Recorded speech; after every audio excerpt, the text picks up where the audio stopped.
Okay, so here I am with another one of these Mcfarlane Toys Batman 3 Jokers figures, and this is the Joker, the Clown. So, if you haven't read the Three Jokers comic book, I'm about to spoil a little something for you. Is that in the story there's supposed to be three Jokers, but two of them are phony. There's only one real Joker. That's the one that's alive at the end of the story. I mean, they try to do this thing where, each one of these Jokers would have been the Joker during an actual story. Like, I think this one would have been the one in the Laughing Fish or whatever, but he's got the crowbar, so I guess he also would have been the same one. You see, he's got a Laughing Fish and he's got a crowbar. So I guess he would have also supposed to have been the same one from Death in the Family, but I don't buy any of that. It was just always the same Joker, and these were just like two jobbers that the Joker made for this story. There was only one real Joker. So anyway, again, packaging fairly simple. As we're used to from the Mcfarlane stuff. You got the comic book logo there. You got the Joker, the clown at the side, and then over on this side, that's what that looks like. And on the back, there's a picture of the action figure and some cross-sell. And the figures on the back there is some kind of Wonder Woman. The print's too tiny for me to tell. King Shazam. That battle damage Batman. That's the Rebirth suit. The White Knight Bat Cycle. And Dr. Fate. So let's go ahead and open this up. Now, I'd only seen the clown and the criminal, and probably try to get the criminal at some point. But apparently there is a figure of the comedian, which is the one that's the real Joker. But I haven't seen him offered on Amazon or anything yet, so I'm not even sure if it's been released at this point. I'm not up on all these yet, so... Okay, so we got the crowbar, good for bashing robins, and we got Laughing Fish. You can see it's got the Joker's face. I'm not sure if this is Smilin' Smelt, Giggling Grouper, or Happy Haddock, but it's probably one of the three. He's got the damnable plastic tabs that I hate, those rubber tabs. So cut that off. And it looks like it cut into his jacket lapels a little bit. So there's a dent in this lapel. Shiny, annoying dent. Let me get the Joker out of here. And it's a nice looking figure. Got the head sculpt is fantastic. Look at that. That's the main reason I wanted to get this figure, is because they did a great job on the head sculpt. Really captured the madness of the character. And the colors are interesting because you can see that he's got like this, rather than what you think of as a traditional Joker purple, this is more like sort of magenta color like Cesar Romero's Joker had. So I have to imagine that's a deliberate homage. Unfortunately, the pants don't match, which is kind of strange. But whatever, it's still a cool looking figure. Arm joints are interesting. They actually managed to do the arm joints in such a way where, like, these are, ball jointed arms. They'll go up and down like that, and then all the way around. But they did a really good job getting them in such a way where, like, you can see that they fit fairly seamlessly in with the shoulders of the jacket. Obviously, when you move them up, they're going to be a little different. But when they're down in the resting position, a lot of times with the jacket, since the ball joints are kind of round, they don't match up exactly. But they made them kind of more sort of angular at the top there. So that's nice. I like that. Articulation, for the most part, seems like it's pretty standard. This joint, I'm pretty sure, should rotate, but it looks like it's stuck a little bit. I think I popped that one loose, but whatever. He's got the same sort of thing like the Batman and Batgirl figures had going on, where, like, This midsection is like rubbery. You can hear it squeaking when I move the legs around. So that way, I guess, it kind of hides the joint a little better, I guess, is the intention. So there's not like a T crotch or anything like that. But I don't think it works quite as well in this case because he's wearing regular pants instead of superhero tights. With the superhero tights, especially if they're wearing trunks, it really does hide the joints very well. But here, it's like you can still see the joint, so I don't know if there was really a lot of point to that. He's got the same sort of articulation that I like here at the chest, where we can move this torso all the way around and get some really good posability out of this. Now, one thing that's bugging me about this is you see that he had two accessories, but one of his hands is open, so he can't really hold both accessories at once, can he? Now, on the package, on the picture they have on the back here, you can see he's holding both of them, but it's just kind of like they have the laughing fish kind of precariously balanced on his fingertips. So, like they did like this sort of thing, where this kind of, maybe I can even pinch it in there a little bit. So he can kind of hold it, but that isn't going to stand there very well if like a kid's playing with it or something. And I know these are more sort of like collector's figures and not really the sort of thing kids are intended to play with, but kids would want to play with it. I kind of feel like they should have given him. Yes, he dropped it. You see, like I wasn't even like being that rough with it. I kind of feel like you can kind of hang it in between the thumb and the forefinger, which is kind of how you would hold it in the comic book anyway. So I guess it's not too bad, but I still feel like there should have been two gripping hands on this figure. I think that would have been better. Man, the head sculpt's great. I love that head sculpt. That's a pretty much a perfect Joker. Like my favorite Joker artist in the comic books is actually Dick Sprang, who was the Golden Age Joker artist. Drew a lot of Golden Age Batman comics, and for me, his Joker is definitive. And nobody drew a crazier, more insane looking Joker than Dick Sprang. Brian Bolland is probably a close second, but I like Dick Sprang's Joker an awful lot. And I kind of feel like this captures some of that manic energy. There's a little bit of a Jack Nicholson feel to it too. I like that.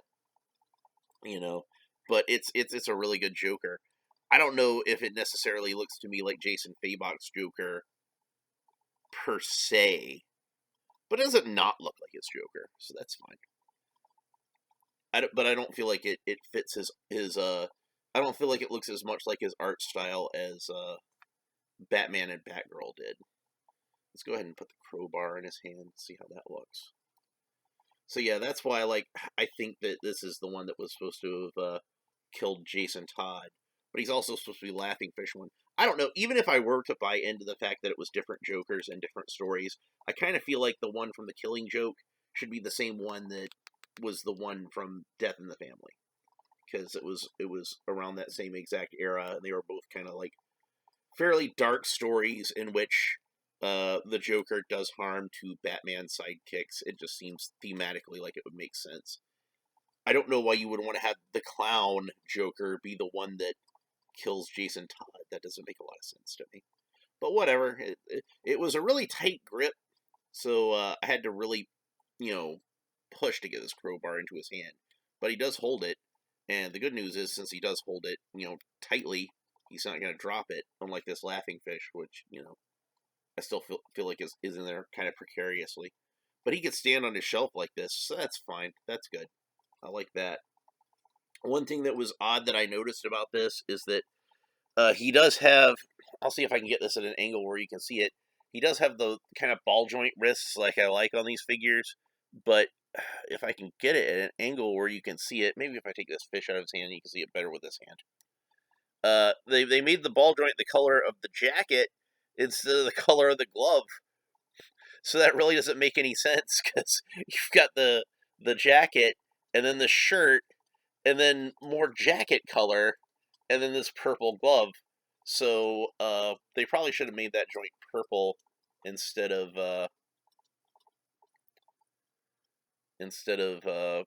the maroon color, magenta, whatever you want to call that. So, but yeah, he's a pretty cool Joker figure. I'm pretty happy with that. I got him on Amazon, and he was on sale, so I only paid like maybe like $8 for this figure, which is ridiculously cheap. So, let's go ahead and thankfully the glue wasn't very strong on this one, so I was able to peel that off really easily. So we got the trading card, which again has the same picture of the Joker that's on the back. And then we have the standard Mcfarlane DC Universe figure stand, which, like I say, it should really be standard on every action figure. Every action figure should come with a figure stand at this point. It's not too difficult to make one. So I kind of feel like even like something like Masters of the Universe Origins, it'd be cool if those came with a figure stand or whatever. So take another look at him real quick, and then I'm gonna read the back of the trading card. Might as well go ahead and put him on the stand. Where's the foot peg? It's right at the heel. And I forgot about the Joker fish and I dropped it. Oh well. Looks like it probably fell in between my couch cushions.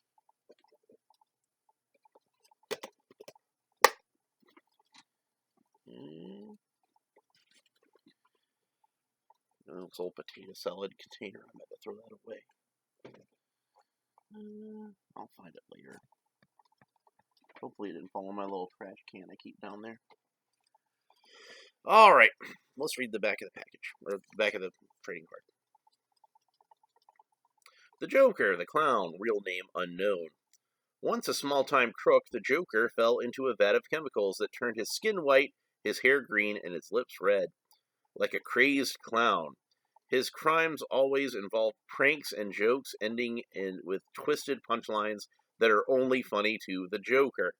Interestingly, I'm not reading the TMs anymore. You're just kind of imagining them on here, but they capitalize the in the Joker like it's his first name. Oh man, the corner of it got bent at some point, so it's no longer a gem mint condition trading card. Oh no. He may look like he's clowning around, but this guy is bad news for Batman at Gotham City. In a stunning turn of events, Batman learned that there are in fact 3 versions of the Joker operating in Gotham City, known as the Clown among this group.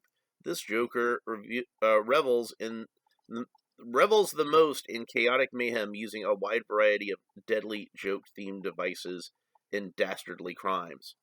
See, kind of part of the reason that I'm just not buying into this whole, like, oh, there were always 3 Jokers thing is because, like, they already did the story, Grant Morrison did it in Arkham Asylum, where, you know, they had this idea that the Joker kind of constantly reinvents himself, and that's why, you know, he has, you know, different kind of personalities sometimes. So they already had an explanation as to that, and I kind of feel like, you know, having it literally be 3 different guys is kind of like, it's kind of overkill, you know? They don't really necessarily need to do that. So, and then you get into, like, confusion and arguments as to which Joker is which during which story, and let's just say there's one Joker, and these other guys were just guys that he just kind of made up for this story. I think that would be the thing that would make the most sense. So, but anyway, that's not to say that all 3 of these Joker figures wouldn't be worth picking up. This one certainly was, and I'll probably get the criminal at some point because he's a pretty cool figure too. And if I ever see the comedian Joker, yeah, I'll probably pick that one up also. So this one, like, it seems like the joint is kind of stuck on the double elbow joint, like the one on the forearm. So I'll hit that with some heat later from my blow dryer or something like that. This double joint works fine, so that's good. So he can be bashing in Robins with his crowbar. So that's a nice little pose there. I'm just kind of resting it on his shoulder. Maybe that'll be the way that I put him on my shelf. If I can find the laughing fish, I'll probably want to have him holding the laughing fish also. But this is a great Joker figure. if you only get three Jokers, I guess you could do worse than picking up this guy. I like him an awful lot. I'm glad I got him, especially since I got him for such a cheap price. To pay so little for such a high quality figure is pretty crazy. So crazy you might think the Joker himself was behind it. But anyway, that's pretty much it for this episode. If you enjoyed it, please like and subscribe and all the fun YouTube stuff down below. Let me know what you think about this figure and any of the three Jokers figures or any of the characters in the three Jokers line, including, non-Joker characters. We could talk about the Joker in general, and he's probably one of the most popular supervillains in comics, probably one of the most famous, you know, maybe even the greatest. Although I think Doctor Doom is probably my personal favorite comic book supervillain, but the Joker comes close. He's awesome. So anyway, we'll talk to you next time. Bye.